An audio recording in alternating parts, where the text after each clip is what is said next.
Anche questa sera è possibile seguire la diretta della nostra serata attraverso i canali social di Sardegna Live insieme al canale YouTube del settimanale diocesano L'Ortobene. La serata è stata introdotta con l'accoglienza a cura della comunità di Torpè e per questo chiamo a raggiungermi qui sul palco il sindaco Martino Giovanni Sanna e il parroco Don Giovanni Sanna. Prego, accomodatevi.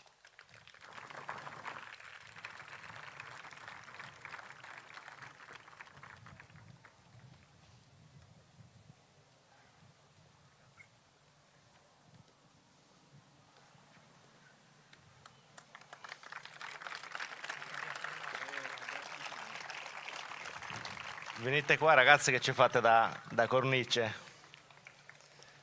Da una parte e due qua, e due qua. Buonasera a tutti e benvenuti. Ringrazio il Vescovo Don Antonello Mura e Don Alessandro per avermi onorato di essere qua a rappresentare la mia comunità, la comunità di Torpè. Noi oggi siamo qua intanto con questa bella cornice di questi bellissimi ragazzi che indossano il costume tradizionale di Torpè, un costume che rappresenta identità, storia e cultura del comune di Torpè. Siamo qua anche con uno stand dove troverete le brochure del comune di Torpè e troverete anche dei dolci caratteristici del nostro comune. Torpè si trova a circa 7 km dalla Caletta, qua vicinissimo. È una piccola comunità di circa 3.000 abitanti, ha un territorio molto articolato, ha 5 frazioni, Brunella, Talavasso, Cossu, Sorrios e Concas. È un territorio molto ricco di ambiente, diciamo che offre delle opportunità molto importanti per chi vuol risiedere a Torpè e fare delle escursioni, delle passeggiate in mezzo alla natura, quindi offre davvero un'attrazione importante dal punto di vista ambientalistico. È una comunità, diciamo, non tanto costiera, ma più che altro interna, con delle tradizioni legate più all'interno, con una storia importante, tant'è vero che ricordiamo che abbiamo circa 15 nuraghi, di cui uno molto bello e si può visitare, che è il nuraghe San Pietro. È una comunità laboriosa, diciamo che la sua economia è prevalentemente di tipo artigianale. Ecco, abbiamo moltissimi artigiani che lavorano il ferro, il legno, moltissimi lavoratori dell'edilizia. Abbiamo anche una cultura agropastorale molto profonda e molto importante. Diciamo che negli ultimi anni il turismo si sta sviluppando.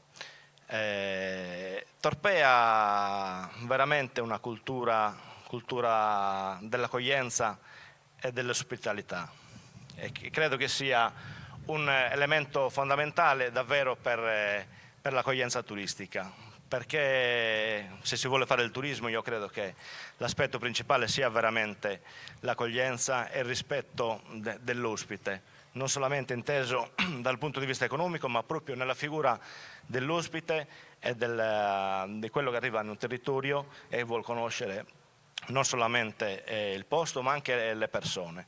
Infatti quello che voglio rimarcare, i torpini si contraddistinguono soprattutto per la loro accoglienza. Grazie. Vi ringrazio. Grazie. Una parola anche il parroco.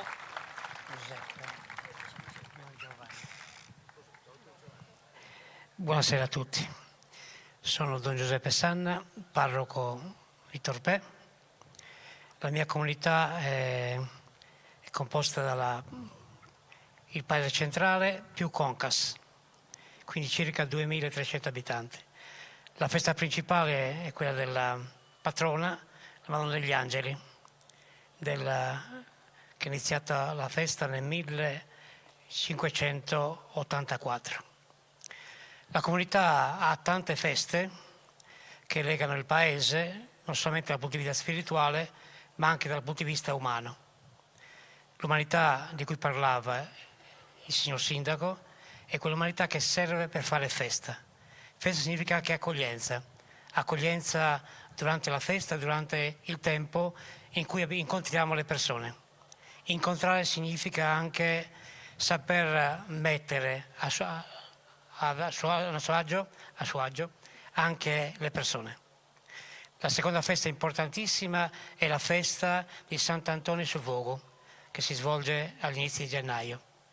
Molto sentita, tra l'altro bella da vedere, in quanto ci sono almeno una trentina di carri fatti con le frasche, che si snodano dalle 11 di mattina fino a sera tardi, dove poi scaricano queste frasche nel fuoco proprio di Sant'Antonio davanti alla sua chiesa. È presente anche durante le feste della Settimana Santa, durante le feste anche di Sant'Orpè, il santo di Pisa, morto martire, e unico in Sardegna, tra le altre cose, unico in Sardegna. E questo è quello che la comunità di Torpè cerca ogni giorno di dare anche dal punto di vista spirituale. Grazie Eccellenza, buona serata fraterna a tutti. Grazie signor Sindaco, grazie Don Giuseppe. Potete tornare a posto. Grazie. Nella nostra serata ci saranno anche degli intermezzi musicali a cura del maestro Gianpriamo Incollu, originario di Baunei, e dopo gli studi al Conservatorio di Cagliari nel gennaio 2004 fonda il coro Montesantu e ha esperienza anche come cantautore. Dal 2015 dirige il coro femminile Sant'Anna di Tortolì e dal 2022 il coro Ortobene di Nuoro. Grazie maestro.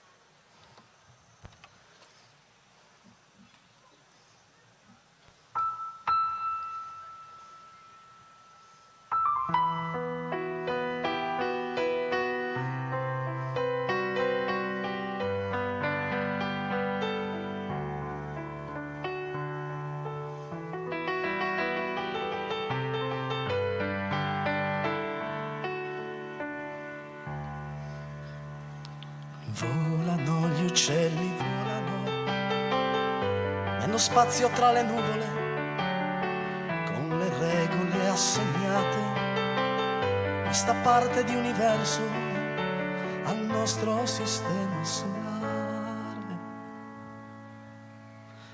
Aprono le ali, corrono impicchiati, atterrano meglio di aeroplani, cambiano le prospettive al mondo, voli imprevedibili ed ascese velocissime, traiettorie impercettibili, codici di geometria esistenziale.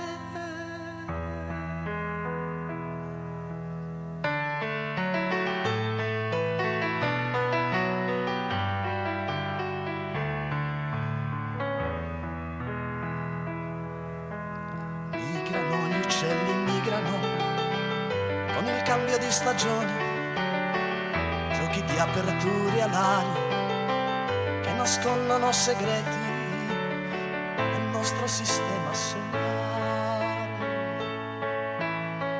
Aprono le ali, scendono impicchiate, atterrano meglio di aeroplani, cambiano le prospettive al mondo, voli imprevedibili ed ascese velocissime, traiettorie impercettibili, codici di geometria esistenziale.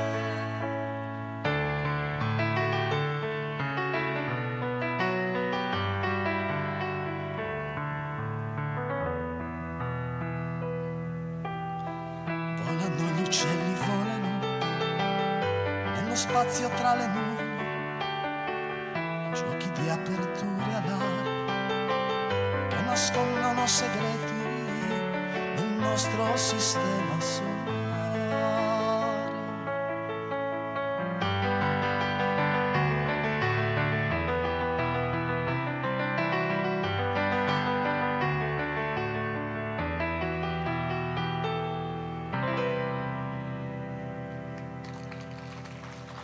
Grazie.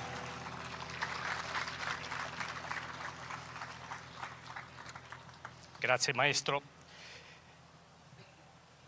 Spero vi siate tutti muniti della brochure che avete trovato all'ingresso della nostra area fraterna, perché nella seconda di copertina troverete il QR code col quale è possibile interagire in questa nostra serata. È sufficiente inquadrare con il cellulare e fare la domanda automaticamente anonima, ma siamo invitati anche a scrivere il nostro nome, sarebbe una cosa opportuna. Per la conversazione che segue dal titolo Sopravvissuto all'ingiustizia, chiamo a moderare qui sul palco Don Sergio Massironi, teologo del Dicastero Vaticano per il servizio dello sviluppo umano integrale, collabora al servizio per la pastorale sociale e il lavoro della Diocesi di Milano, scrive sull'Osservatore Romano, Avvenire e cura il blog A Misura d'Uomo. Grazie per la tua presenza, Don Sergio.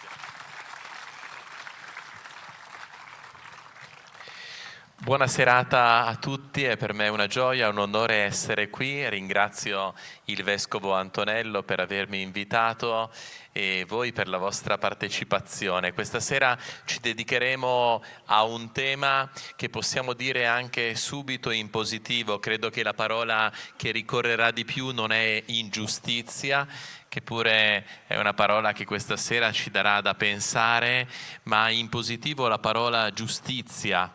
Una parola che ha a che fare anche con il tema di quest'anno, che ci lega anzi più profondamente a questa questione dell'avere cuore, non semplicemente avere cuore nel senso di buoni sentimenti, ma avere cuore, quel cuore che nella Bibbia ha a che fare con la libertà, con le decisioni che prendiamo, con un modo di vivere anche insieme che deve essere giusto e che ci fa reagire, indignare, commuovere di fronte a quello che nel nostro mondo deve ancora cambiare. Allora questa sera invito a venire sul palco le persone con cui dialogheremo, anzitutto Irene Testa, che in questa regione è garante per le persone private della libertà personale.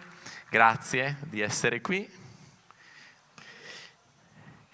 Poi Mauro Trogu, avvocato che ha assistito dal 2016 la figura che mettiamo al centro questa sera della nostra attenzione e che invito a venire sul palco, Beniamino Zuncheddu.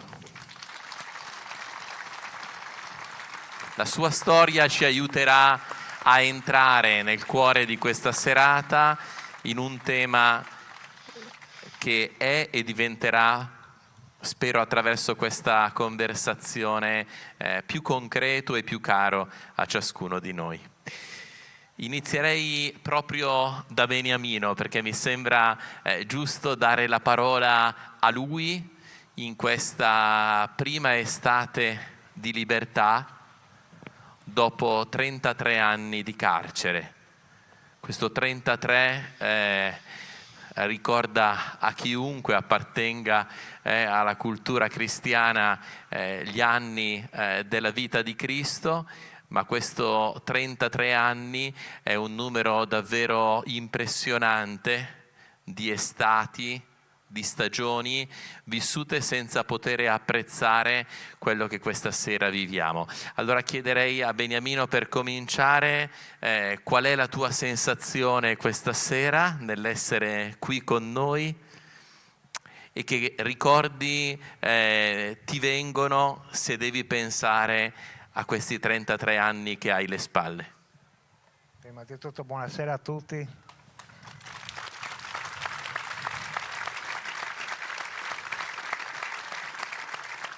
Per me è una bella sensazione stare in mezzo alle persone, grazie a Dio come si aspetta. Tornando al fatto che stava dicendo lei, per il tempo passato cerco di dimenticare, però quello non si dimentica mai. Quello è un pianeta diverso, perciò si sta male all'altra parte e bene a questa parte, in mezzo alla gente. Grazie. Prego.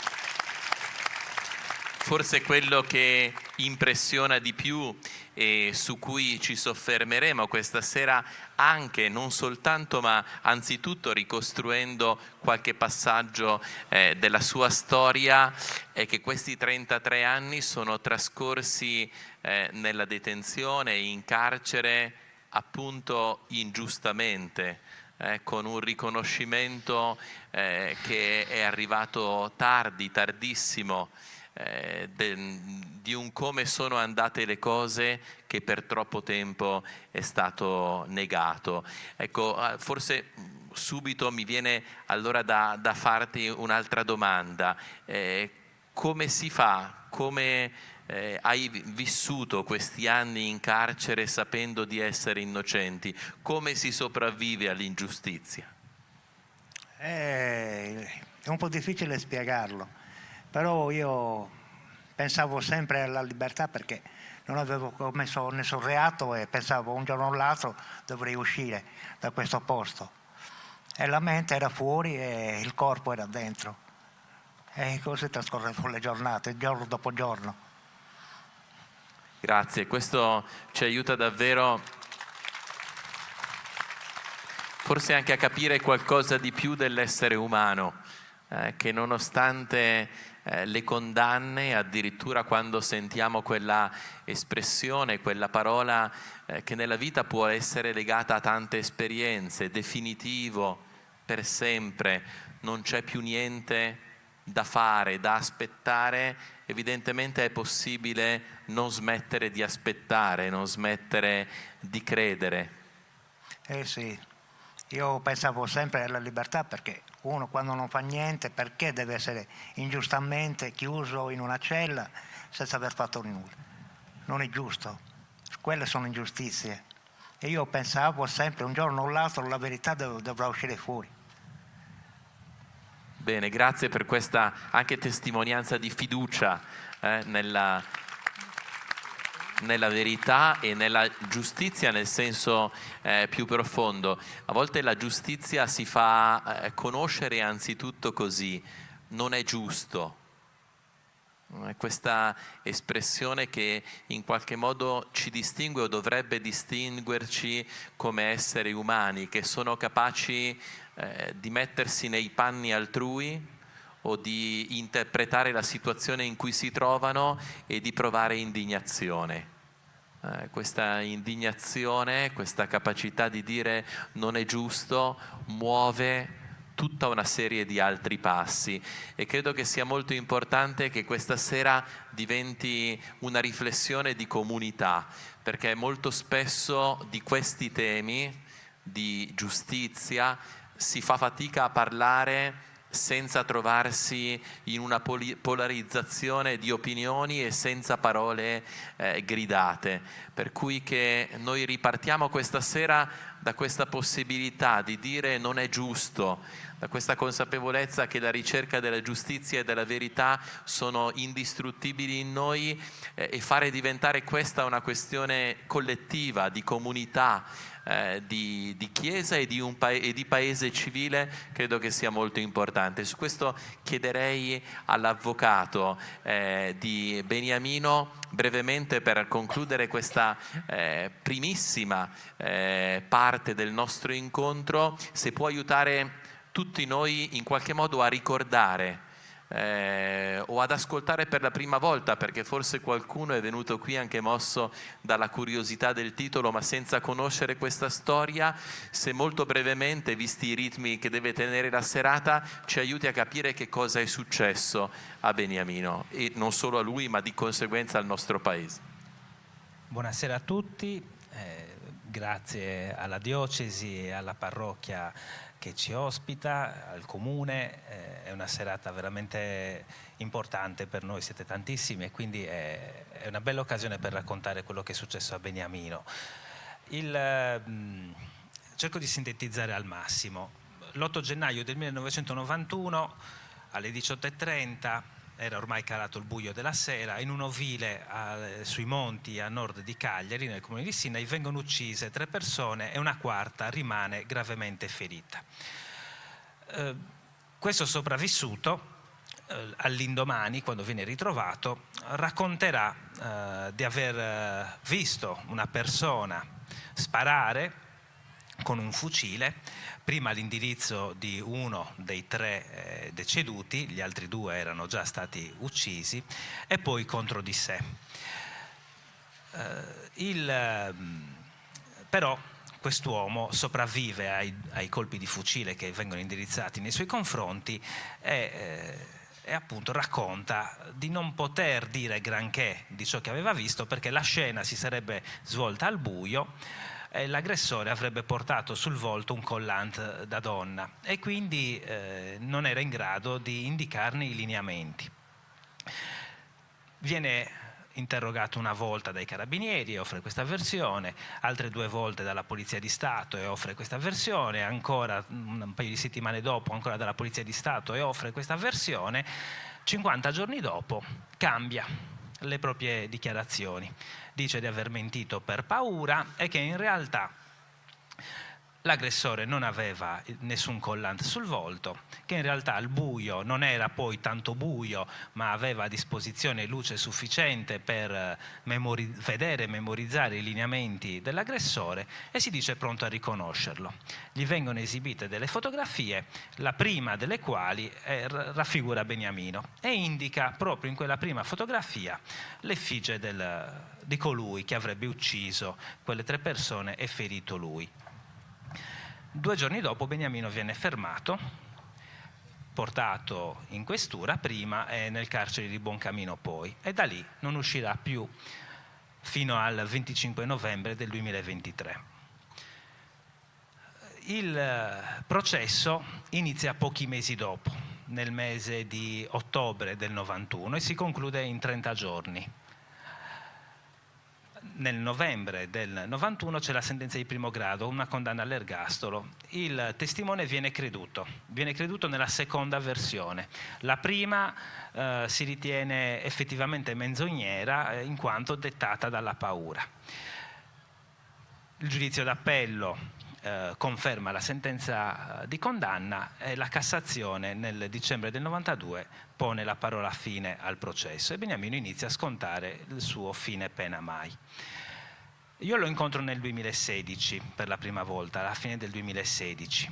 Beniamino aveva la fortuna di aver avuto accanto sempre una famiglia presente, una sorella, un cognato, una nipote, altri parenti stretti che si sono sempre sacrificati per lui e che non l'hanno mai abbandonato e da fuori hanno sempre lottato perché la verità venisse fuori. Quando inizio a studiare le carte mi rendo conto che ragionando così chiunque di noi un domani si sarebbe potuto trovare di fronte ad una condanna non meritata, perché la prova a carico era assolutamente traballante. Non c'era nessun motivo oggettivo per preferire la seconda dichiarazione del testimone alla prima e quindi avvalendomi di alcuni consulenti iniziamo delle indagini difensive che durano 2 anni, ma per farvela breve accertiamo che il testimone aveva sicuramente mentito la seconda volta.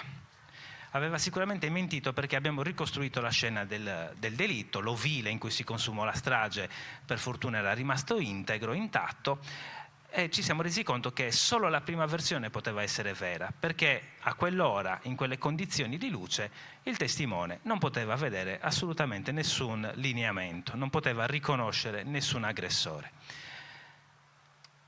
Chiediamo la collaborazione della Procura Generale di Cagliari, che fortunatamente ci aiuta, con la dottoressa Francesca Nanni.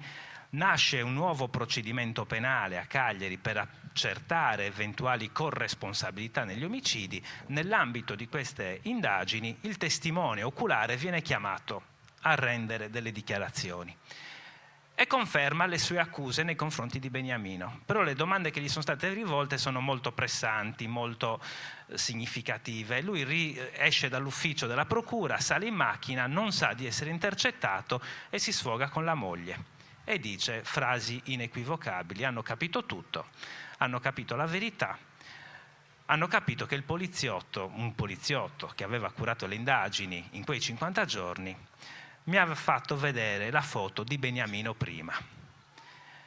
Ossia emerge che in quei 50 giorni un poliziotto aveva lavorato ai fianchi di questo testimone per spingerlo a cambiare versione e lo convince ad accusare falsamente Beniamino, pur sapendo che il testimone non lo aveva visto. Con queste intercettazioni chiediamo il giudizio di revisione che si svolge di fronte alla Corte d'Appello di Roma. Il processo di revisione ha avuto un andamento un po' ondivago.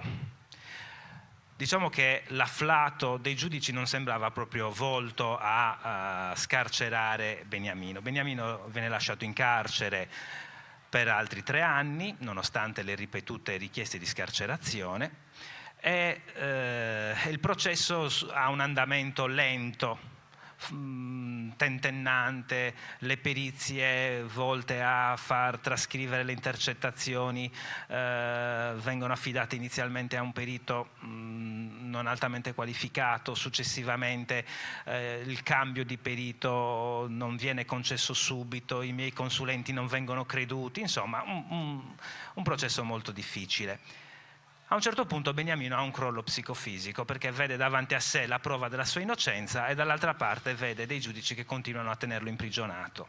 Ha un crollo psicofisico, ci preoccupiamo tutti moltissimo per la sua salute e io avevo avuto il piacere di conoscere la garante Irene Testa qualche mese prima ad un convegno e mi viene in mente di coinvolgerla, di chiederle un sostegno perché non sapevo come far curare Beniamino. Irene Testa interviene subito come garante, poi vi spiegherà lei nel dettaglio cosa ha fatto, ma soprattutto dà avvio anche ad una attività attraverso il Partito Radicale, aggregando la comunità di Burcei, che porta a un'attenzione giornalistica, mediatica sul processo che fino a quel momento non c'era stata. E quell'attenzione mediatica porta a un'accelerazione improvvisa del processo.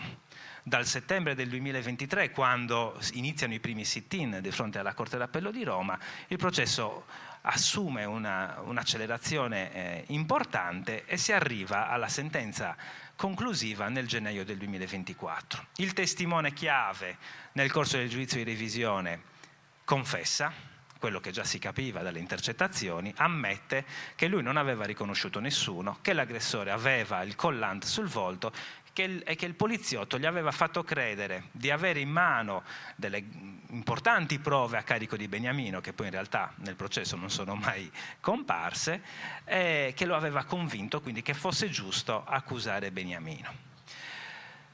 Il quadro si chiude col fatto che emerge nel corso del processo di revisione tutta una serie di omissioni, anche di sviamento delle indagini, che sembravano volte a proteggere qualcun altro. Cioè Beniamino è stato preso perché i veri responsabili non fossero condannati. E soggetti che probabilmente avevano una qualche forma di protezione a livello degli organi inquirenti. Beniamino venne finalmente scarcerato nel novembre del 2023, ma la sentenza conclusiva è del gennaio del 2024.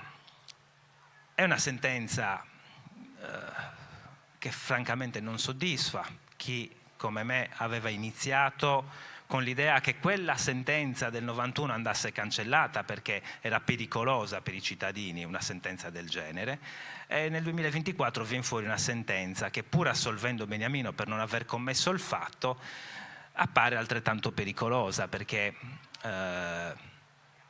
pare più propensa a proteggere tutti coloro che avevano sbagliato, a partire dalle forze di polizia fino ai magistrati che avevano avuto in mano il processo, piuttosto che a chiedere scusa a un imputato ingiustamente condannato.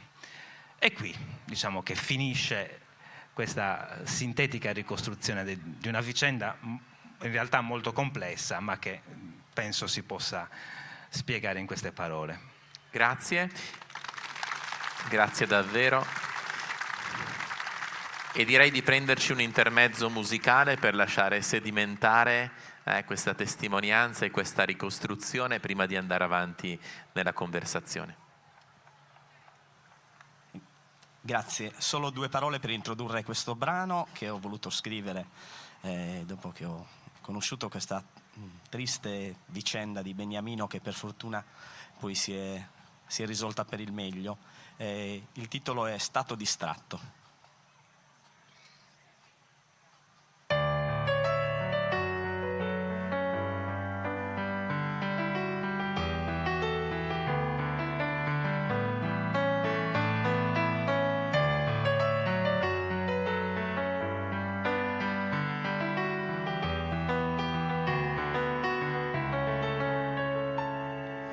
Lo Stato rabbraccia suo figlio dopo avergli rubato la vita. Giustizia matrigna e distratta e non prova vergogna per niente.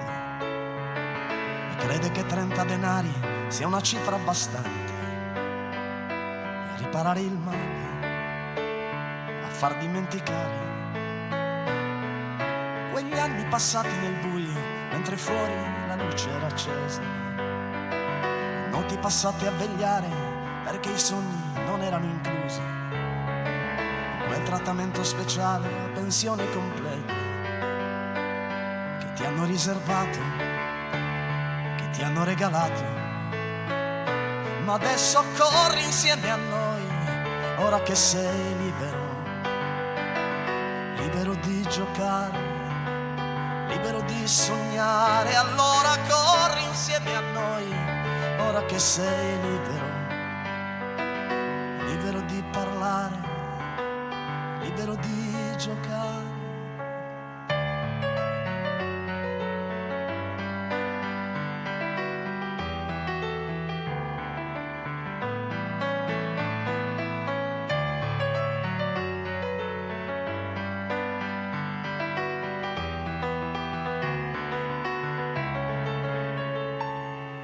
Un uomo ritorna alla vita dopo anni passati nell'onta, i giorni segnati a matita in un muro che ormai non li conta, poiché non c'è più differenza fra la notte ed il giorno, tra verità ed inganno, serenità ed affanno.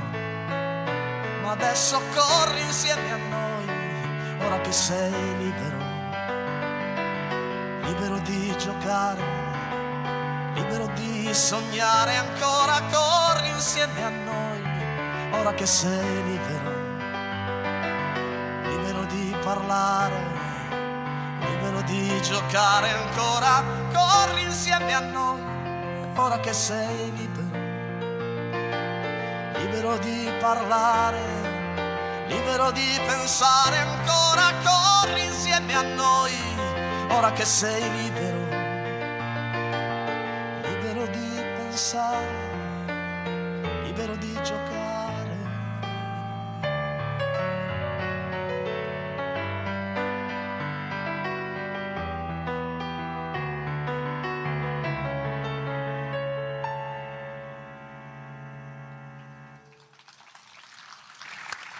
Grazie. Grazie. Irene Testa, garante delle persone private della libertà personale. Chi sono queste persone? Chi sono in Sardegna? Come hai conosciuto Beniamino? Beh, sono tutte quelle persone o che vivono nelle carceri o che si trovano a vivere in strutture psichiatriche, quindi sottoposte a trattamenti sanitari obbligatori per cui non godono della libertà personale. Beniamino l'ho conosciuto esattamente un anno fa, proprio in questi giorni. Come diceva l'avvocato Mauro Trogu, proprio perché Beniamino non stava bene e non stava bene di salute, quindi l'avvocato mi chiese di intervenire, di andare a trovarlo e io andai a trovarlo e così, diciamo, conobbi Beniamino che, diciamo, oltre a star male fisicamente, credo stesse molto male anche psicologicamente, perché lo accennava prima l'avvocato, Beniamino aveva sentito già da 3 anni prima quelle intercettazioni dove dicevano chiaramente che Beniamino non c'entrava niente in questa vicenda, e quindi lui si chiedeva: ma se sono venute fuori queste intercettazioni che mi scagionano, io perché ancora sto in carcere? Perché dopo 3 anni che si è chiesta la revisione io mi trovo ancora in carcere? Per cui lui si stava abbandonando, diciamo, credo anche alla disperazione, nonostante lui ha detto giustamente che non ha mai perso la speranza, che credo che sia poi quella, insieme alla verità che è forte, che lui conosceva, che lo hanno fatto reggere per 33 anni, perché vivere 33 anni un'ingiustizia di questa così grande come quella che ha subito Beniamino, che oggi magari la raccontiamo come fosse, insomma, una cosa passata, ma non potrà mai essere una cosa solo del passato, perché 33 anni sono un'esistenza per una persona. A Beniamino gli è stata rubata la vita, gli è stata rubata la gioventù, la spensieratezza, la possibilità di farsi una famiglia, di avere un lavoro, di avere dei figli, è stato infamato. Insomma, a Beniamino è stato fatto un qualcosa di veramente grave, quindi la sua... cioè questa è una storia di grande sofferenza e io non mi sento neanche di dire che alla fine questa giustizia ha realmente trionfato. Da una parte sì, molto tardi, perché non può la giustizia trionfare dopo 33 anni, e devo dire che ha trionfato parzialmente, perché Beniamino non ha avuto un risarcimento danni per essere stato sottoposto a 33 anni di carcere da innocente. Non ha avuto le scuse di nessuno, si è fatta una sentenza dove si dice sì, è stato assolto, ma in fondo forse è un colpevole che l'ha fatta franca. Beh, io credo che nessun cittadino si possa sentire tranquillo a vivere in una giustizia che è amministrata in questo modo, perché noi dobbiamo anche pensare che Beniamino, è vero, forse è la vicenda giudiziaria più lunga che noi conosciamo, ma non è l'unica, perché i dati del MEF, quindi del Ministero dell'Economia e delle Finanze, ci raccontano che ogni anno circa 1000 persone finiscono in carcere da innocenti. Quindi questo significa che c'è un problema serio, un problema grave. E sappiamo anche che all'interno delle carceri ci sono circa 20.000 persone che sono in custodia cautelare in carcere, quindi presunti innocenti fino a condanna definitiva. Quindi molte persone che comunque finiscono in carcere poi vengono dichiarate assolte.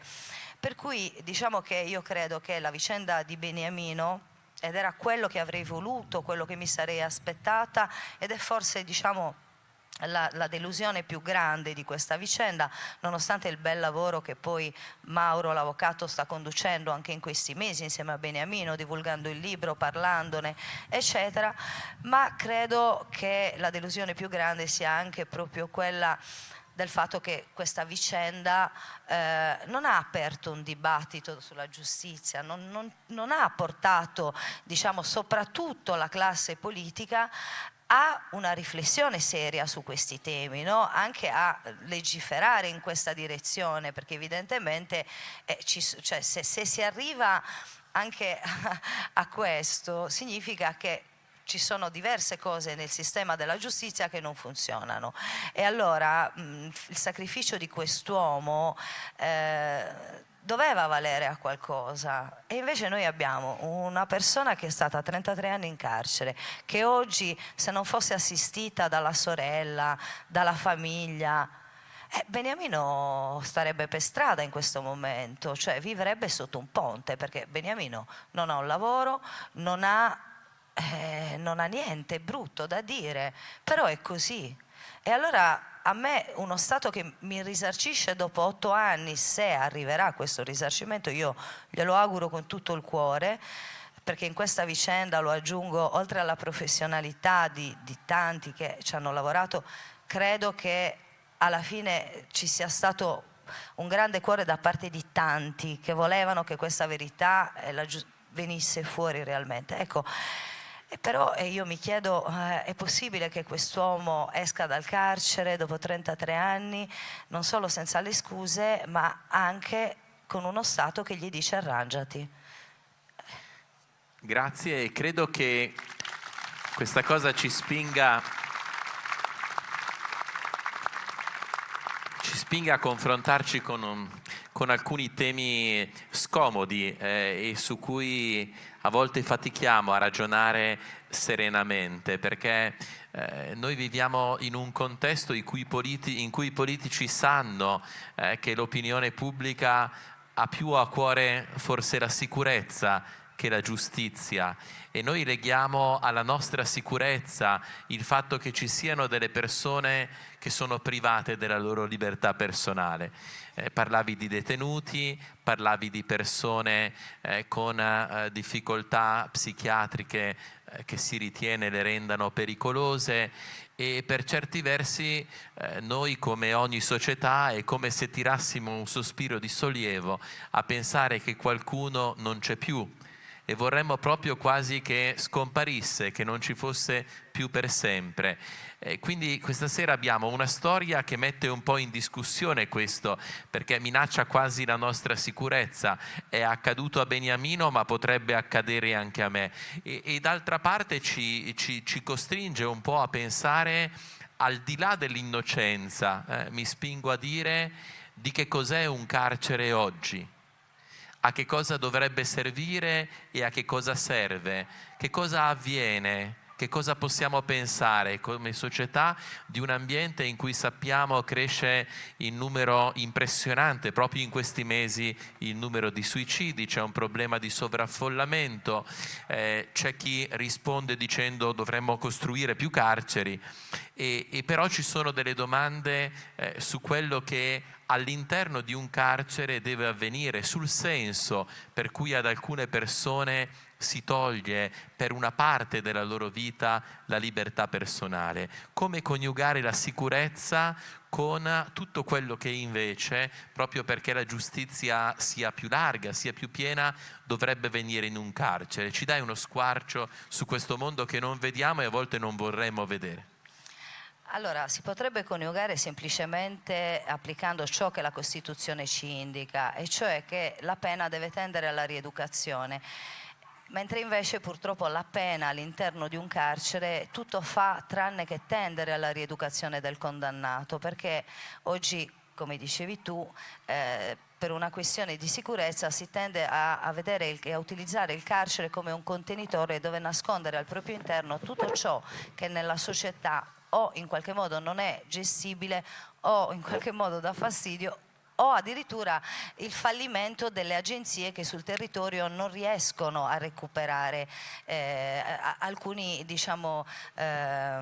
alcuna parte della popolazione, e mi riferisco ad esempio ai tossicodipendenti, che sono tantissimi nelle nostre carceri, al disagio psichiatrico che è presente nelle nostre carceri in maniera elevatissima. Direi prevalentemente le persone che vivono nelle nostre carceri oggi sono i tossicodipendenti, i malati psichiatrici e gli stranieri. Cosa si fa? Il tossicodipendente è una persona fragile, una persona che ha bisogno di essere seguita, di essere curata, è una persona diciamo molto più fragile, no? Anche rispetto al resto della popolazione. Eppure in carcere non c'è nessun trattamento, queste persone non vengono seguite perché non c'è il personale, perché vengono chiuse nella cella. Loro spesso capita che il disagio psichiatrico, come viene curato in carcere, queste persone vengono messe dentro alcune celle lisce, private del materasso, private del lenzuolo, perché sono ad alto rischio suicidario, e quindi ci si illude che la cura possa essere quella di mettere un detenuto su una branda in ferro, levandogli tutto e pensando di recuperarlo, mentre invece sappiamo che non si rieduca in questo modo, non lo si recupera in questo modo. Se è fortunato uscirà dal carcere, ma come uscirà? Esattamente come è entrato, e nel peggiore delle ipotesi questa persona, così come sappiamo l'alto numero dei suicidi, è portata a studiare tutti i modi per poter evadere dal carcere.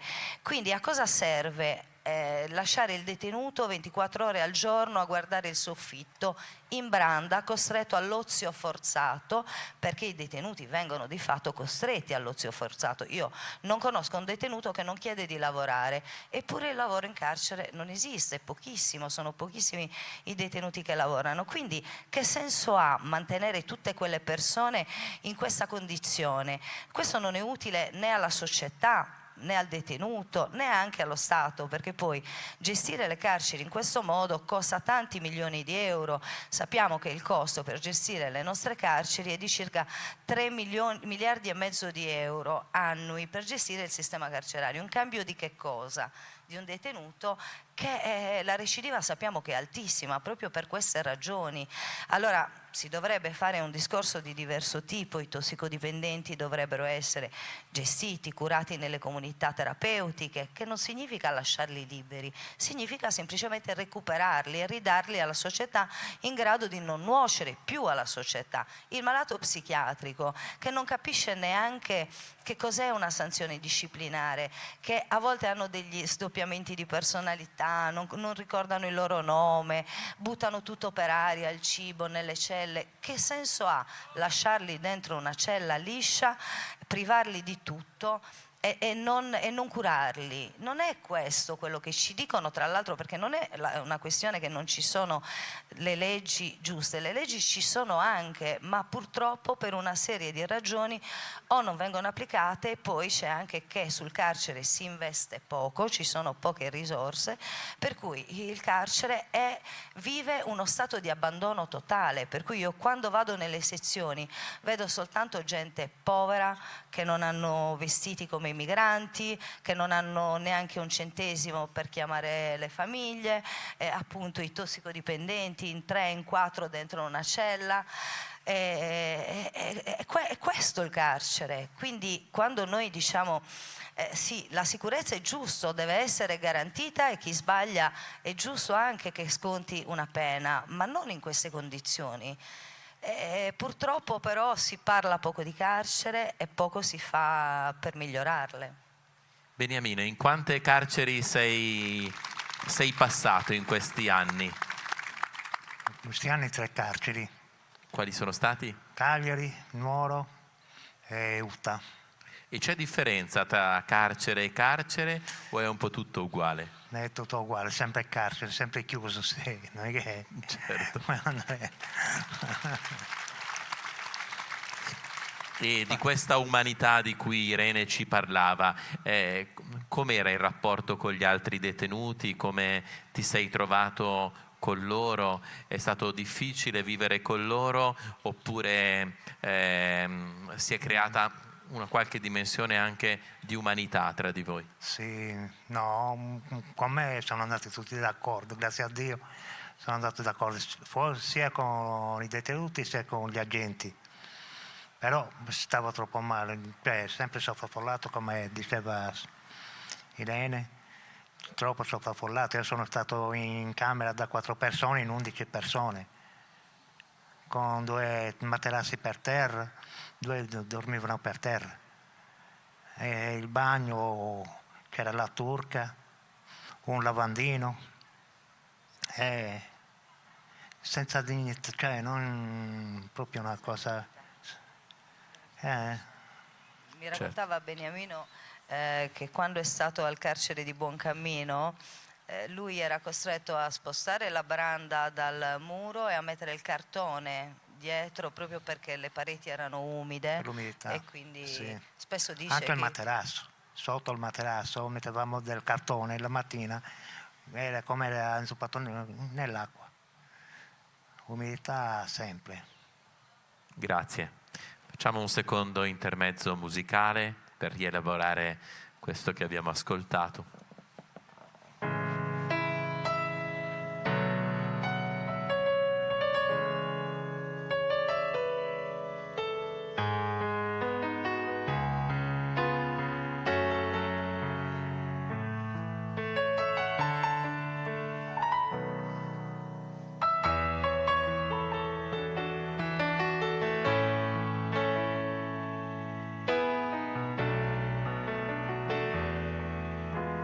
Passo tempo e che fa? Tutto cresce e se ne va. Passo tempo e non va bene più.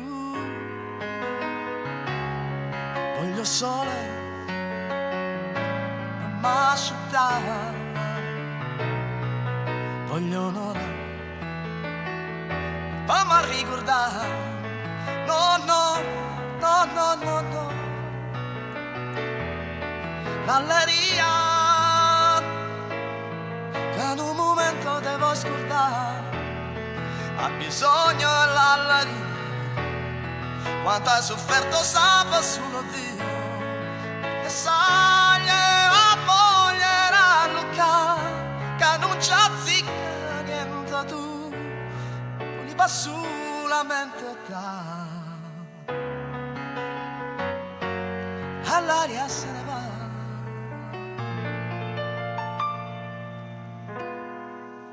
Passo tempo e che fa? Se la mia voce cambierà. Passo tempo e non va bene più. E ti resta solo quello che non vuoi. E non ti aspetti niente perché lo sai che passo tempo. Ma tu non cresci mai. No, no, no, no, no, no.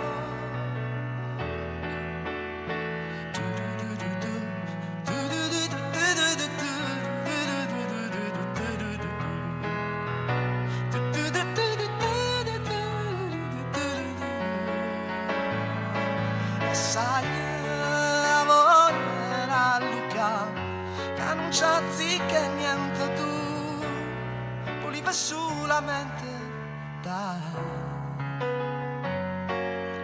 Ma l'aria se ne va.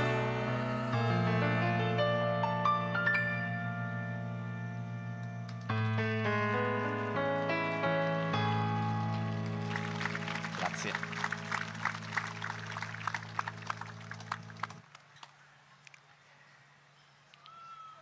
Tornerei all'avvocato adesso. Abbiamo sentito parlare di una situazione nel nostro paese dove la storia di Beniamino è una di migliaia di storie e questo ci fa pensare. Io credo che questa sera abbiamo bisogno sia di capire perché avere fiducia in un paese come il nostro.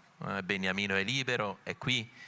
C'è chi si è impegnato al suo fianco, c'è un risultato che anche se manca molto della giustizia, perché la giustizia è anche restituzione e c'è una restituzione di anni di vita che un risarcimento non risolverà nemmeno del tutto, anche se è una minima parte di quello che si può fare, ma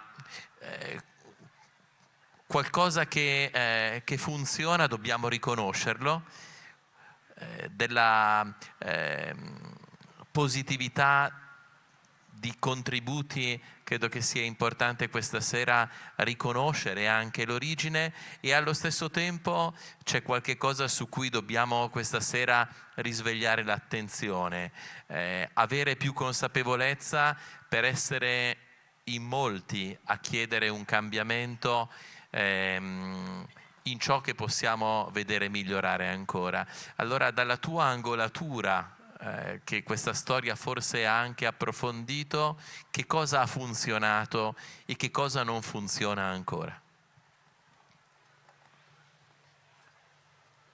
Io sono giunto alla conclusione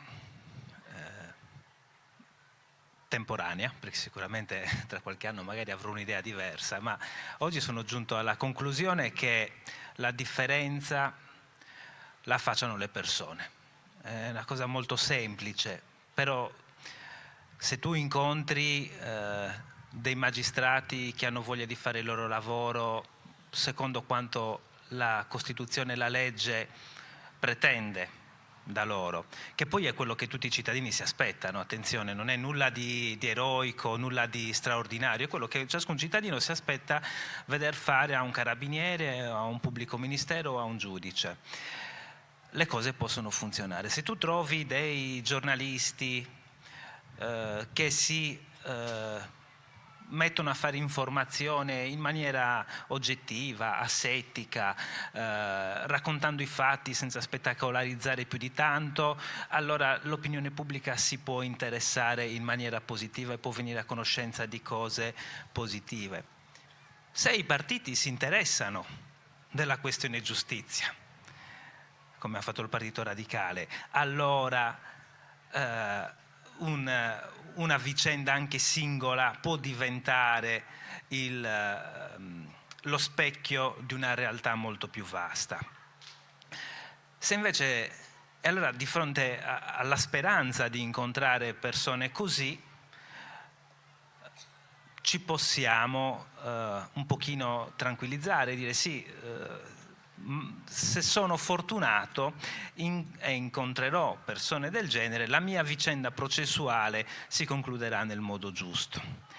Dico giusto sia in un senso che nell'altro, nel senso che l'innocente venga assolto e il colpevole venga condannato alla pena giusta, okay? Senza iniquità in un senso o nell'altro. Se invece incontro delle forze di polizia che perseguono altri scopi diversi da quelli istituzionali, se incontro dei magistrati che lavorano con superficialità, con disattenzione, senza la giusta cultura della giurisdizione e del dubbio, allora mi devo preoccupare.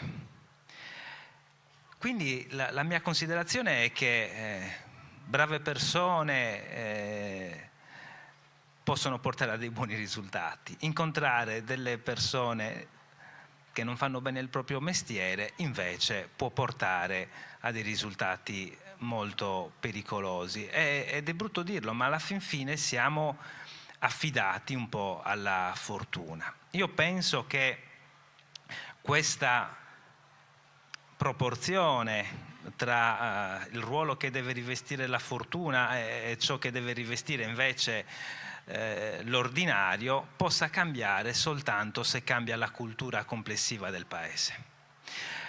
Prima Irene ha detto una cosa importante, ossia dalla vicenda di Beniamino non è scaturita una riflessione generale e vi ha dato dei numeri. Ora, non sono solo quei 1000 che ingiustamente finiscono in prigione ogni anno da innocenti i numeri sono molto più grandi, perché ci sono tante persone che magari non finiscono in prigione, ma che subiscono dei processi condotti con una cultura della giurisdizione che è superficiale, che è distratta. E badate bene che anche un processo penale che si conclude con una sentenza appena sospesa, quindi l'imputato non finisce in prigione, ma viene condannato a 1 anno e 6 mesi di reclusione appena sospesa, può essere un dramma, perché se quello è un imprenditore rischia di perdere tutto ciò che ha costruito nella sua vita, se è un dipendente pubblico rischia di perdere il posto di lavoro, insomma ci sono perde la reputazione nel suo quartiere, nella sua città, nella collettività in cui vive e lavora. Quindi non è solo la condanna, non è solo la prigione il rischio è tutto ciò che può portare un processo penale. Se non cambia la cultura diffusa nel paese, non potrà cambiare neanche quella nei giudici. I giudici sono persone come noi, nascono da noi, sono cresciuti in famiglie come le nostre e quindi ciò che faranno e come lo faranno inevitabilmente risentirà di quello che hanno vissuto da bambini, hanno sentito dire da adolescenti e hanno sentito nelle scuole. Quindi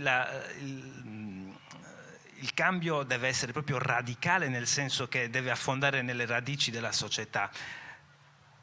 E delle cose che avete detto ce ne sono tante che meriterebbero tanto spazio, ma una in particolare la voglio richiamare. Avete detto vedere una persona in prigione rassicura.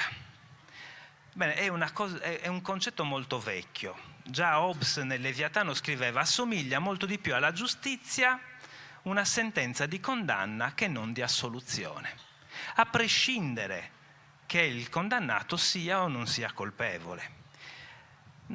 C'è un meccanismo psicologico che ci fa sentire più sicuri se vediamo una persona in prigione, a prescindere dalla piena certezza che quel soggetto meriti di essere in prigione, sia realmente colpevole. E questo è un grave equivoco, un gravissimo equivoco, perché giustizia è anche la sentenza di assoluzione, e soprattutto la sentenza di assoluzione. Ma perché? Perché la sentenza di assoluzione è lo Stato che dice all'imputato: ti stavamo accusando ma ci siamo sbagliati. È lo Stato che si rende conto di aver iniziato un processo che non si deve concludere con una condanna. Quello è rassicurante, perché è lo Stato che si dimostra forte, in grado di proteggere i diritti e le libertà del singolo imputato. Nell'assolvere lo Stato manifesta molta più forza, secondo me, che non nel condannare. Nel condannare mostra una forza bruta, nell'assolvere mostra una forza che è responsabilità del proprio ruolo, che è quello di proteggere il cittadino, non di calpestarlo. Grazie. Su questa riflessione credo che ciascuno di noi possa andare avanti, perché l'idea di forza, l'idea di giustizia che noi abbiamo è molto diversa da quella che hai appena descritto, dove è forte ed è giusto a volte dire stavo sbagliando, avevi ragione tu. E questo credo che però ci porti davvero a entrare in meccanismi molto profondi, lo hai accennato, che riguardano il nostro modo di reagire alle notizie, alle informazioni, a ciò che ci circonda. E mi pare che proprio l'informazione, proprio il ruolo dei giornalisti, che a volte sono quelli che distruggono, ci sembra almeno così, la storia delle persone che mettono alla gogna, che fanno il processo prima della magistratura, si è rivelato indispensabile per riaprire questo caso. E quindi c'è un modo di collaborare con tutto il mondo della comunicazione, di attivarlo non semplicemente per spettacolarizzare, ma per generare attenzione, per costruire comunità. Se ci aiuti, Irene, a riflettere su questo ruolo che può avere sia in senso distruttivo sia in senso costruttivo della comunicazione, e che impressione hai di come nel nostro paese vedi le persone rapportarsi alle notizie? Allora, nella vicenda Zuncheddu a me da subito è sembrato tutto molto strano il fatto che di questa vicenda non se ne sapeva quasi niente, per cui io dissi fin da subito all'avvocato: ma com'è possibile, avvocato? Ho controllato un po' su internet, ma non c'è quasi niente sul caso di Beniamino, ho letto giusto qualche articolo. E mi sembrava strano questo, no? Il fatto che comunque, insomma, in carcere, quando giravo in quei giorni, tutti mi dicevano no, ma Zuncheddu è innocente, qui lo sappiamo tutti. Insomma, più parlavo di Beniamino e più tutti mi dicevano sì, ma si sa che Beniamino è innocente. Per cui dicevo, ma che cosa strana, tutti sanno che Beniamino è innocente, però qui in Sardegna, sui giornali, a livello diciamo di informazione non se n'è mai parlato. A che io invece dico all'avvocato, guarda Mauro, secondo me questo caso va portato fuori dalla Sardegna e reso pubblico, e va reso pubblico a livello nazionale, perché questa vicenda deve essere conosciuta, bisogna accendere un faro su questa vicenda, perché tu hai delle intercettazioni importanti, dei racconti importanti, il processo è fermo da 3 anni, insomma per tutto quello che Mauro prima raccontava. Ed è così, infatti, che abbiamo deciso di accendere questo faro e di rendere tutto pubblico, perché del resto erano atti pubblici depositati, non è che le cose che noi abbiamo deciso di rendere pubbliche a livello di informazione erano atti segretati o che non si potevano, era tutto pubblico, quindi abbiamo pensato che era giusto far conoscere anche all'opinione pubblica, e devo dire c'è stata una stampa che si è schierata praticamente tutta innocentista, quindi tutti fin da subito hanno capito e hanno creduto a Beniamino, perché il caso era talmente semplice poi nella sua complessità che era impossibile non capire che quest'uomo non c'entrava niente, bastava leggere attentamente le carte, informarsi un po' su come era andata la vicenda, che insomma in qualche modo la stampa, devo dire, in questa vicenda è stata invece molto molto importante. Non sempre è così, perché c'è anche l'altro aspetto della medaglia, dove invece capita che la stampa distrugge le persone, magari ci capita proprio l'innocente, o anche quando non è innocente, insomma la stampa quando vuole sa essere anche molto cattiva, violenta e demolire anche, e quindi capita anche di innocenti ad esempio che finiscono in carcere, e la stampa praticamente li massacra completamente, perdono il lavoro, vengono messi alla gogna come fossero dei peggiori criminali, e poi magari dopo anni viene fuori che quella persona non c'entrava niente, e neanche poi ci sono le scuse, l'informazione magari poi dedica un trafiletto di 2 righe dopo che magari ha fatto paginoni e paginoni, quindi diciamo abbiamo una stampa e un'informazione che insomma che anche lì ci sarebbe tanto bisogno di giornalisti e di una stampa libera, di una stampa capace di fare informazione, tant'è vero che mi piace ricordarlo perché credo che seguano anche questo evento di questa sera. Radio Radicale ad esempio in questa vicenda ha fatto tante puntate, mandato in continuazione proprio tutto ciò che riguardava la vicenda Zuncheddu, proprio affinché insomma potesse essere conosciuta da tutti. Beniamino, mentre eri in carcere, che cosa pensavi della gente fuori, della comunità? Avevi l'impressione che qualcuno pensava a te, pensava alla tua innocenza, o ti sentivi così condannato, dimenticato? No, non mi sentivo dimenticato, condannato sì, ingiustamente, però dimenticato no, perché il paese ha creduto dall'inizio, ha creduto in me, perché conoscono la persona, conoscono la famiglia. E quando sei tornato in paese a novembre, quando sei ritornato a casa, che cosa è successo nella tua comunità? E mi hanno fatto la festa, in 2 ore hanno organizzato tutto, il sindaco, il parroco, tutto il paese mi hanno aspettato fino al mio arrivo, però non capivo niente.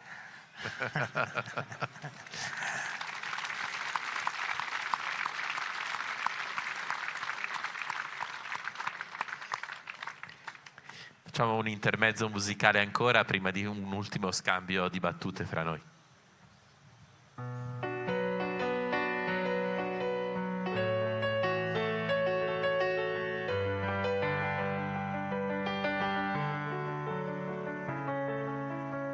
Ti proteggerò dalle paure delle ipocondrie, dai turbamenti che da oggi incontrerai per la tua via, dalle ingiustizie, dagli inganni del tuo tempo, dai fallimenti che per tua natura normalmente attirerai. Ti solleverò dai dolori e dai tuoi spalzi di umore, dalle ossessioni delle tue manie, supererò le correnti gravitazionali, lo spazio e la luce per non farti invecchiare, e guarirai da tutte le malattie, perché sei un essere speciale ed io avrò cura di te. Vagavo per i campi del Tennessee, come vi ero arrivato chissà, non hai fiori bianchi per me, più veloci di aquile i miei sogni attraversano il mare.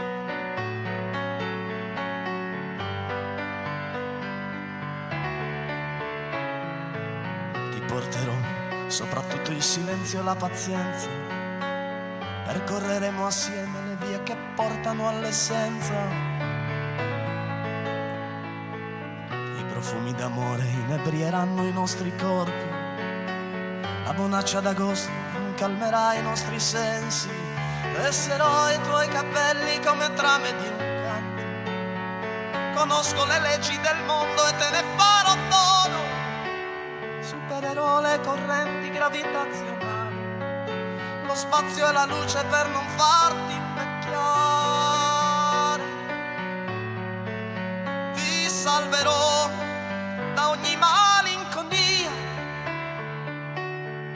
perché sei un essere speciale ed io avrò cura di te, io sì, avrò cura di te.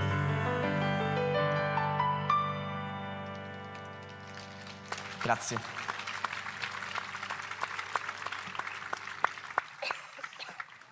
Mauro, hai sentito l'esigenza di scrivere un libro? Penso che un avvocato non è scontato che si metta a scrivere libri e che lo faccia di una storia reale che ha accompagnato e assistito. E allora perché? Il libro ha una duplice genesi.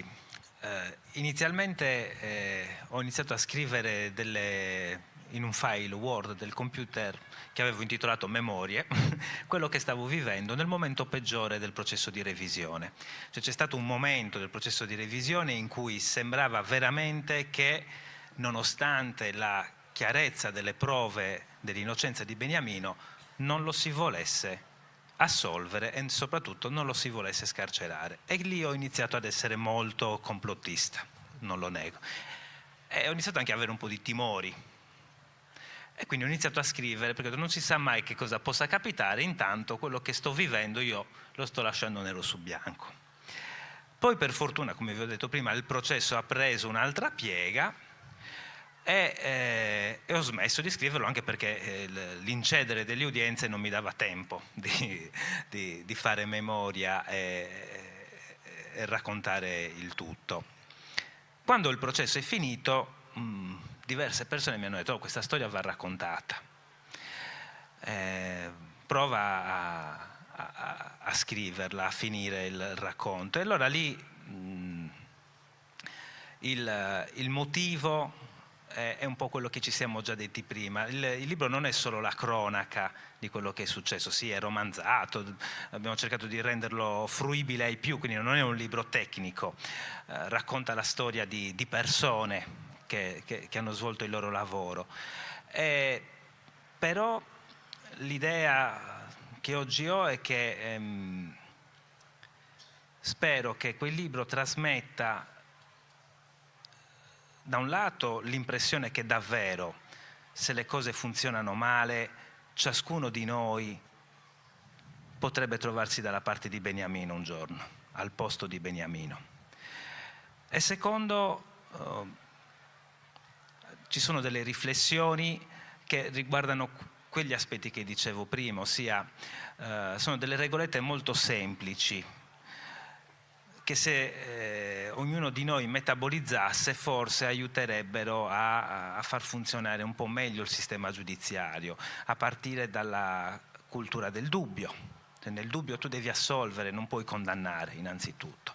Il secondo è il valore della libertà, Di fronte ad un soggetto che sta scontando una pena ingiustamente, tu lo strumento per liberarlo lo devi trovare. Non puoi tenerlo in carcere sulla base di formalismi o motivazioni estremamente sofisticate. Quindi il messaggio è questo: è capitato a Beniamino, può capitare a chiunque di noi e capita a tanti di noi quotidianamente, con danni meno gravi, con finali meno tragici, ma capita quotidianamente a tanti di noi di essere sottoposti a questo meccanismo che troppe volte non ha i connotati di un meccanismo civile. Questo è il senso di questa storia, secondo me. Deve passare il messaggio che non è una storia isolata, che nella sua immane drammaticità per il danno cagionato a Beniamino non è una storia isolata, perché è il frutto di un meccanismo che si ripete quotidianamente. Grazie.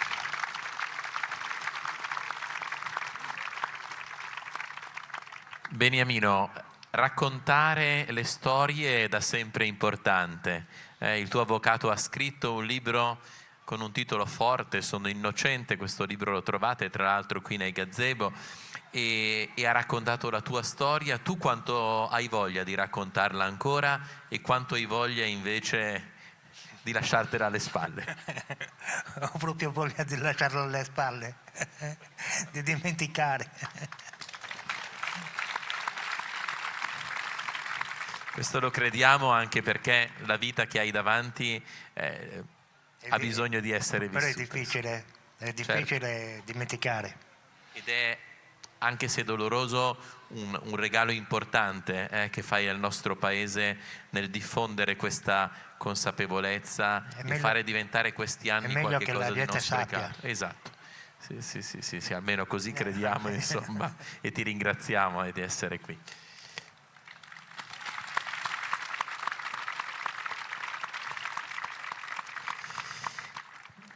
Irene, vorrei farti una domanda anche così, un po' provocatoria, insomma.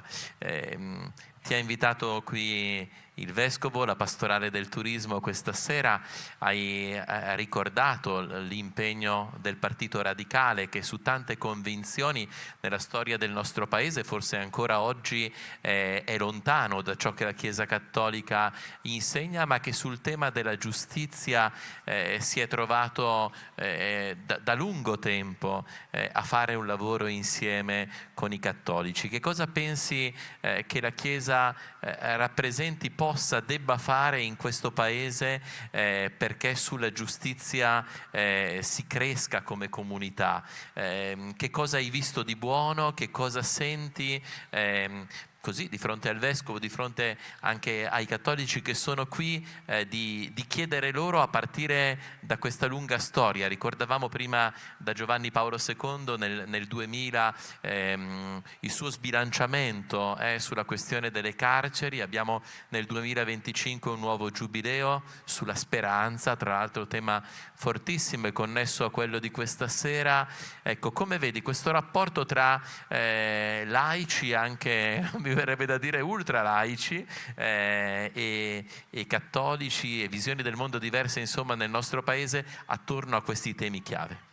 Ma lo vedo assolutamente bene, nel senso che sui diritti umani, diritti civili, diritti umani, la giustizia, non possiamo che avere un interesse comune, perché il problema della giustizia è un problema sociale importante che riguarda noi, riguarda naturalmente anche la Chiesa, e devo dire che soprattutto negli ambiti che io visito, quindi nelle carceri, se non fosse molto spesso per i cappellani, per la Caritas, per i gruppi che in qualche modo entrano in carcere e danno una mano anche proprio sul lato pratico a queste persone, me se ne sentirebbe molto la mancanza, perché sono proprio loro che sopperiscono a tutte quelle figure che invece lo Stato dovrebbe attivare.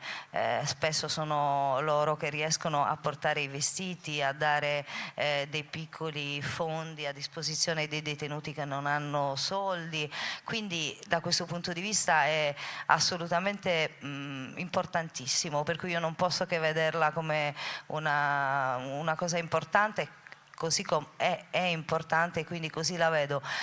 Credo che sarebbe molto bello se diciamo anche il Papa Francesco facesse un passo in questo momento ancora più forte, più avanti, proprio come lo fece, lo dicevamo prima, all'epoca Papa Wojtyla sulla questione delle carceri, che ebbe il coraggio di andare nel Parlamento italiano e chiedere dei provvedimenti di clemenza, dei provvedimenti, diciamo, a favore delle carceri, perché all'epoca c'erano in carcere circa 70.000 detenuti, oggi siamo arrivati quasi a 65.000 detenuti, diciamo che entro fine anno rischiamo di arrivare di nuovo a quel numero dei detenuti, e quell'intervento di Papa Wojtyla fu un intervento molto importante, perché seguirono poi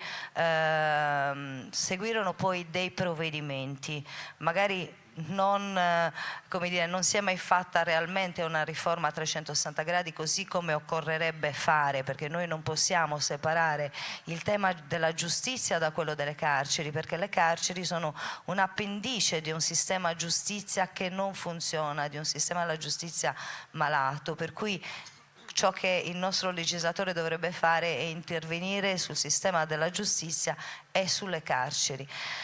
Quindi diciamo,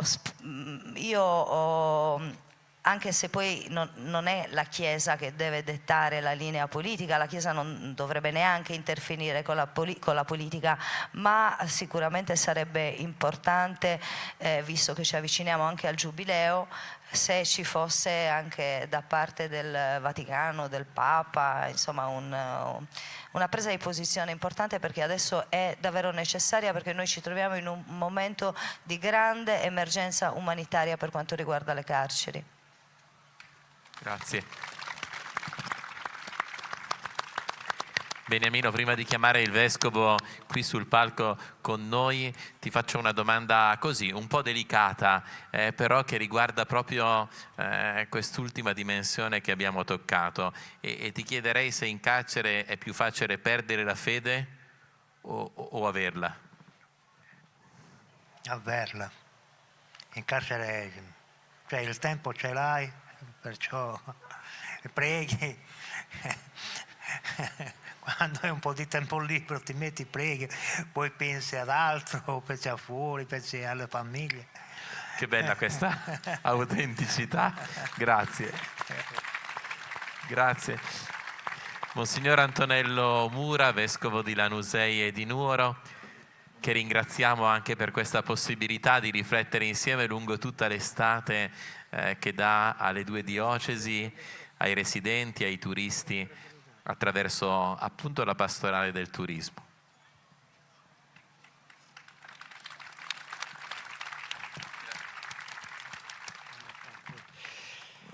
Grazie a te Don Sergio, per come ha guidato questo momento molto, molto bello, anche per farci riflettere su temi che non sempre riflettiamo, e anche stasera credo che ci sia stata una bella occasione per farlo. Pensavo prima, guardando a Beniamino, ma già da stasera, quando lui è arrivato, una delle cose più belle che ho provato anche come sentimento che mi scaturiva spontaneamente era: da quando sei uscito dal carcere sei ringiovanito. C'hai un volto così sereno, perché io ti avevo visto i giorni dei giorni belli ma anche drammatici, perché portavi con te 33 anni di carcere, che sembravi veramente provato, veramente con un volto che sembrava con tutto il peso di 33 anni. adesso sembri con un futuro davanti. Una bella domanda che hanno fatto attraverso il QR code era proprio questa: ma come il futuro, come lo stai pensando, il futuro che arriva, che viene? Come trascorri le giornate? Come stai pensando a quello che verrà, non a quello che è avvenuto? No, per il momento non sto pensando proprio al futuro per niente. Giorno dopo giorno, come viene la giornata me la prendo. Sì, però serenamente. Serenamente, giusto, sì. Serenamente sì, si vede dal tranquillo, volto, dal sì. sorriso, si Sì, vede sì. anche dalla gioia che raccontavi prima a noi, anche nel paese trovi. Sì, No? sì, sì, sì. Non è che No, stai chiuso in casa. No, no, no. Ecco. questo è Esco sempre, cioè, come la giornata. Come una giornata tranquillo, no, senza all'esterno. nessun pensiero. Dentro il carcere erano più le parole di conforto o erano più le parole di commiserazione, come dire ma guarda un po' cosa ti stai capitando, oppure c'era gente che ti incoraggiava dicendo vedrai che verrà fuori la verità, oppure gente ti diceva rassegnati? Ti dicevano di rassegnarti o di continuare a lottare? Lì ce ne sono di tutti i colori, ne dicevano di tutti i colori. Ne ho conosciuti talmente tanti. Vedrai che un domani, sì. Quel sì, tipico sardo. Una domanda che riprendo è stata anche questa. Tra gli agenti di polizia penitenziaria hai trovato solidarietà, conforto, incoraggiamento? Sì. Cioè, mi hanno sempre rispettato e li ho sempre rispettati per il lavoro che facevano, perché è un lavoro come un altro. Perciò li ho sempre rispettati e mi hanno sempre rispettato. Grazie. All'avvocato Mauro dico, riprendo anche qui una domanda che è comparsa. Ma qualcheduno ha pagato? No, mi pare. Seconda domanda, ma qualcuno che deve pagare, avete avviato un percorso perché emerga quello che è stato fatto, quello che qualcheduno ha fatto male, facendo pagare il prezzo a Beniamino? Allora, non è possibile farlo perché le false testimonianze commesse nel 1991 si sono prescritte nel 2011. Dopo 20 anni quei reati si sono prescritti. È vero anche però che c'è un'altra situazione che va chiarita, ancora più grave forse. Quegli uomini sono stati uccisi da qualcuno che non ha subito un processo. Cioè, hanno fatto il processo e hanno condannato la persona sbagliata, cioè Beniamino. E da quel punto di vista la Procura della Repubblica di Cagliari sta indagando per accertare l'identità degli autori di quegli omicidi. Quindi nessuno pagherà a proprie spese per il male che ha subito Beniamino, perché l'ordinamento non lo consente. Speriamo però che almeno i familiari di quelle vittime possano un domani scoprire chi è stato a fare del male ai loro cari. Grazie. Beniamino, un'altra domanda che ci deve portare, poi anche la domanda che farò a Irene va in questa direzione, che ci deve portare però a guardare, non a gioire qui del fallimento dello Stato, perché nessuno è contento quando lo Stato fallisce, non siamo tifosi dell'ingiustizia. Ma se Beniamino, non so se è capitato, perché può darsi che sia capitato, si trovasse davanti degli studenti oggi, di quelli che devono pensare al futuro, parlerebbe dicendo che bisogna avere fiducia nella giustizia? È un po' difficile perché no, non si può dire di avere fiducia nella giustizia per come sono stato io, perché non fanno le cose come deve essere. Ne prendono uno, quello è un delinquente, lo buttano in una cella, poi sta a lui a difendersi. Poi se trova un avvocato bravo è fortunato, se trova un avvocato alla parte dei giudici è sfortunato.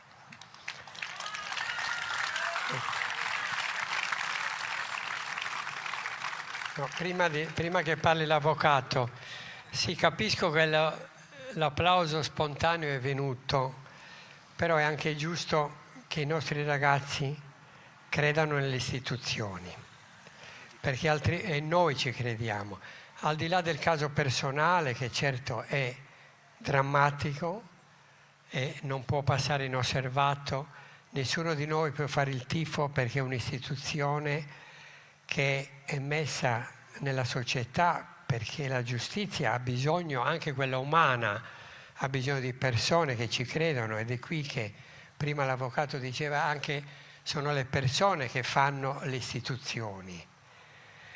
E dobbiamo dirlo, perché altrimenti, nonostante questo drammatico esempio, noi non contribuiremo a migliorare questa società se non credessimo nelle istituzioni che sono a questo compito chiamate.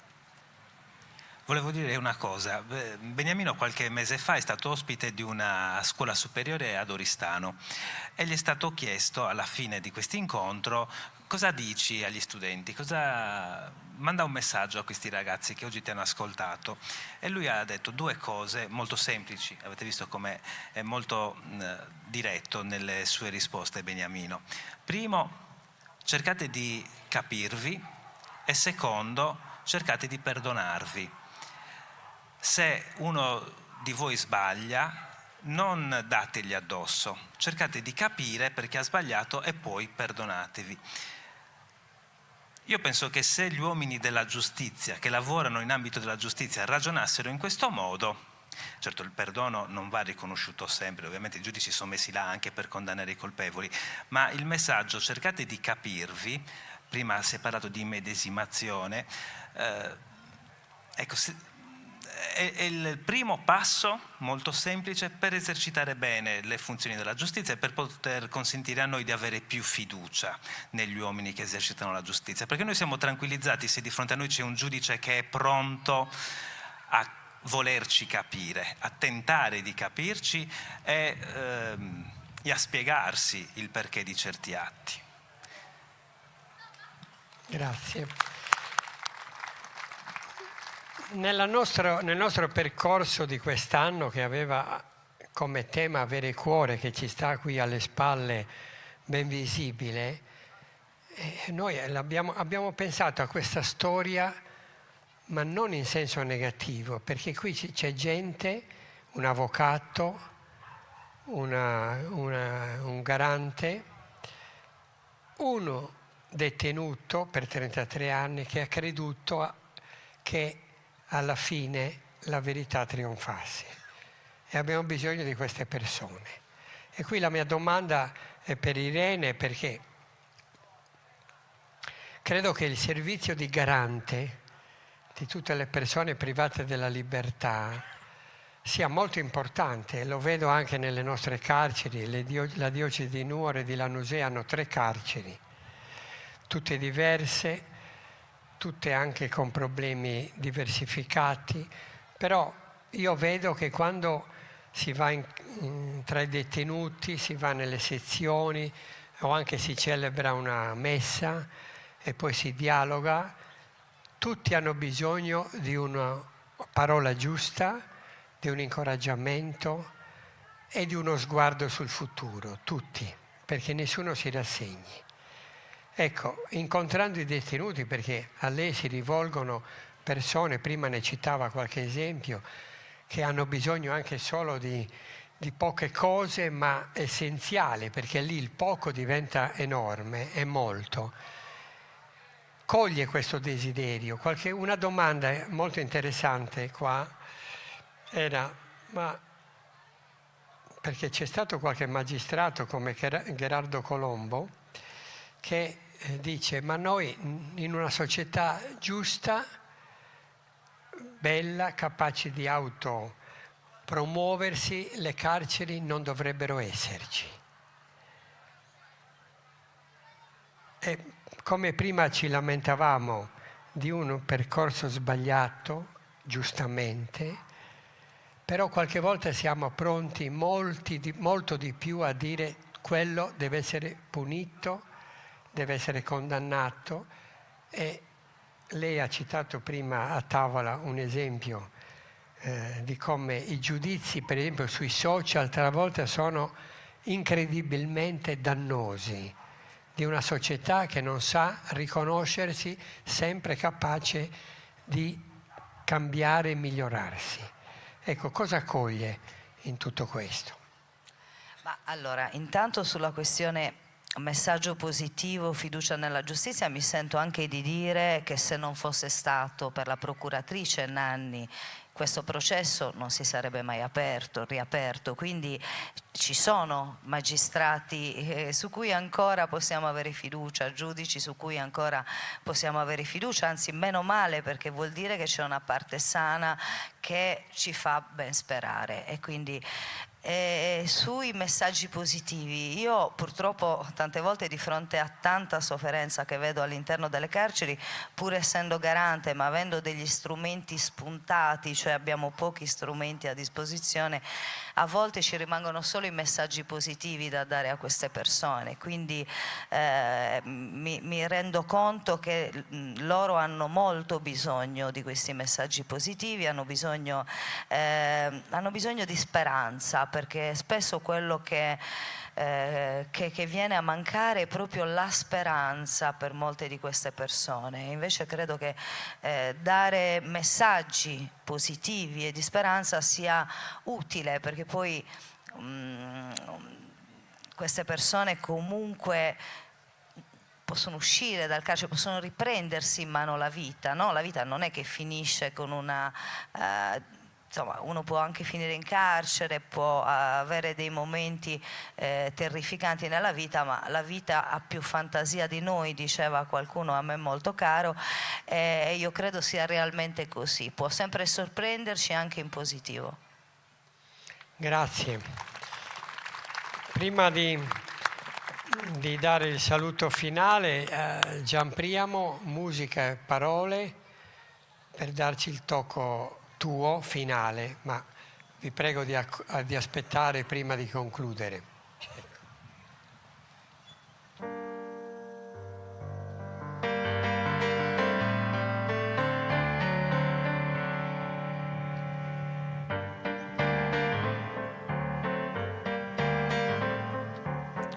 Via, vieni via di qui. Niente più ti lega a questi luoghi, neanche questi fiori azzurri. Via, neanche questo tempo grigio, pieno di musiche e di uomini che ti son piaciuti.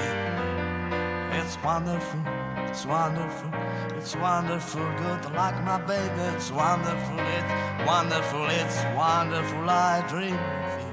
Chips, datti-doo-di-doo, chibum, chibum, datti-doo-di-doo, chibum, chibum, datti-doo-doo. Via, vieni via con me. Entri in questo amore buio, non perderti per niente al mondo. Via, non perderti per niente al mondo. Uno spettacolo d'arte varia, io innamorato di te. It's wonderful, it's wonderful, it's wonderful, good like my baby. It's wonderful, it's wonderful, it's wonderful, I dream of you. Chips, datti-doo-di-doo, chibum, chibum, datti-doo-di-doo, chibum, chibum, datti-doo-di-doo.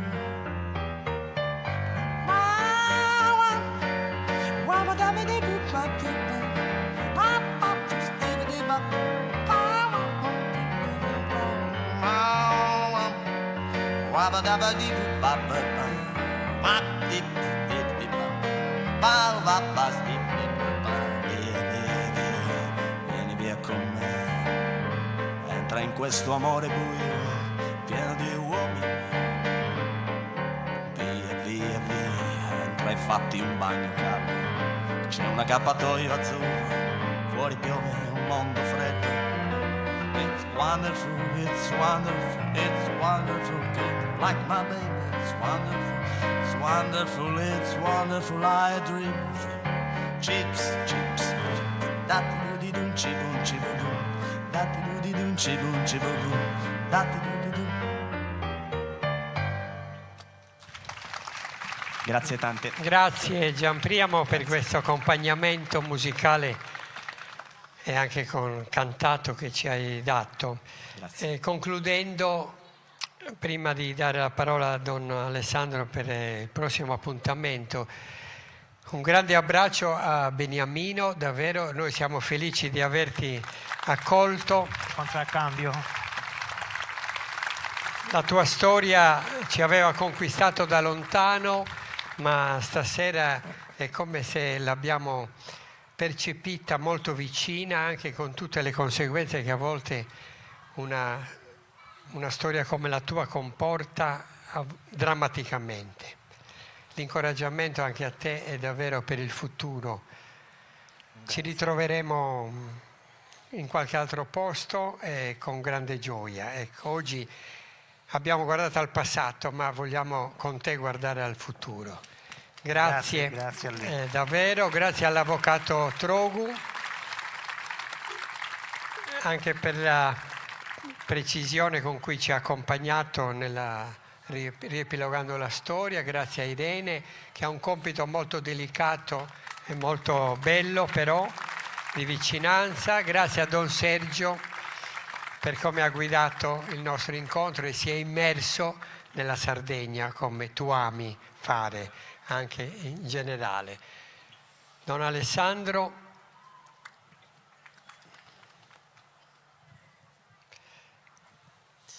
Grazie a tutti. Ricordo che nel gazebo qui all'ingresso è possibile ritirare anche il cuscino della pastorale del turismo. È un modo per sostenere anche questa nostra iniziativa. La serata prossima sarà lunedì 26 agosto. Il tema sarà la storia di un cercatore di stelle, racconti e filmati sull'ambasciatore Luca Atanasio, ucciso nella Repubblica Democratica del Congo nel 2021. Grazie a tutti e buona serata. Io vorrei ricordare, questa è una storia molto bella anche, voglio promuoverla perché ricorderete questo ambasciatore, sarà presente il padre che sta conducendo una bellissima battaglia per ricordare un uomo ucciso nella Repubblica Democratica del Congo, ma che aveva dato la vita davvero non come ambasciatore burocratico, ma come una persona che aveva a cuore la gente ed è morto proprio per questo. Una bellissima storia, il padre è una figura eccezionale. A lunedì, grazie.